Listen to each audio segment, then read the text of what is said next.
Today I'm going to be reading the final chapter of Because of Winn, Dixie by Kate DiCamillo, chapter 26. Outside, the rain had stopped and the clouds had gone away, and the sky was so clear it seemed like I could see every star ever made. I walked all the way to the back of Gloria Dump's yard. I walked back there and looked at her mistake tree. The bottles were quiet. There wasn't a breeze, so they were just hanging there. I looked at the tree, and then I looked up at the sky. "Mama," I said, just like she was standing right beside me, "I know 10 things about you, and that's not enough. That's not near enough. But Daddy is going to tell me more. I know he will, now that he knows you're not coming back. He misses you, and I miss you. But my heart doesn't feel empty anymore. It's full all the way up. I'll still think about you, I promise. But probably not as much as I did this summer." That's what I said that night underneath Gloria Dump's mistake tree. And after I was done saying it, I stood just staring up at the sky, looking at the constellations and planets. And then I remembered my own tree, the one Gloria had helped me plant. I hadn't looked at it for a long time. I went crawling around on my hands and knees, searching for it. And when I found it, I was surprised at how much it had grown. It was still small. It still looked more like a plant than a tree, but the leaves and the branches felt real strong and good and right. And I was down there on my knees when I heard a voice saying, "Are you praying?" I looked up. It was Dunlap.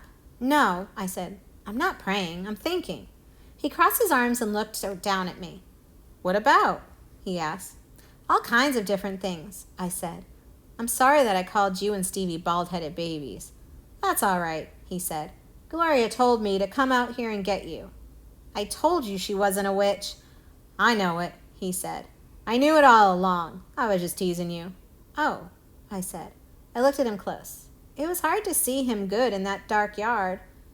"Ain't you ever gonna stand up?" he asked. "Yeah," I said. And then he surprised me. He did something I never in a million years thought a Dewberry boy would do. He held out his hand to help me up, and I took it. I let him pull me to my feet. "I'll race you back to the house," Dunlap said, and he started to run. "Okay," I shouted, "but I'm warning you, I'm fast."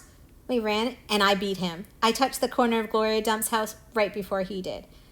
"You shouldn't be running around in the dark," said Amanda. She was standing on the porch, looking at us. "You could trip over something."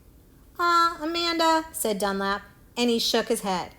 "Aw, Amanda," I said too. And then I remembered Carson, and I felt bad for her. I went up on the porch and took hold of her hand and pulled on her. "Come on," I said. "Let's go inside." "India, Opal," Daddy said when me and Amanda and Dunlap walked in. "Are you here to sing some songs with us?" "Yes, sir," I said. "Only I don't know that many songs." "We'll teach you," he said. He smiled at me real big. It was a good thing to see. "That's right," said Gloria Dump. "We will." Sweetie Pie was still sitting in her lap, but her eyes were closed. "Care for a litmus lozenge?" Miss Franny asked, passing me the bowl. "Thank you," I told her. I took a litmus lozenge and unwrapped it and put it in my mouth. "Do you want a pickle?" Otis asked, holding up his big jar of pickles. "No, thank you," I said. "Not right now." Winn Dixie came out from underneath Gloria's chair. He sat down next to me and leaned into me the same as I was leaning into my daddy. And Amanda stood right there beside me, and when I looked over at her, she didn't look pinch-faced at all to me. Dunlap cracked his knuckles and said, "Well, are we going to sing or what?" "Yeah," Stevie echoed. "Are we going to sing or what?" "Let's sing," said Sweetie Pie, opening her eyes and sitting up straight. "Let's sing for the dog." Otis laughed and strummed his guitar, and the flavor of the litmus lozenge opened in my mouth like a flower blooming, all sweet and sad. And then Otis and Gloria and Stevie and Miss Franny and Dunlap and Amanda and Sweetie Pie and my daddy all started to sing a song. And I listened careful so I could learn it right. The end.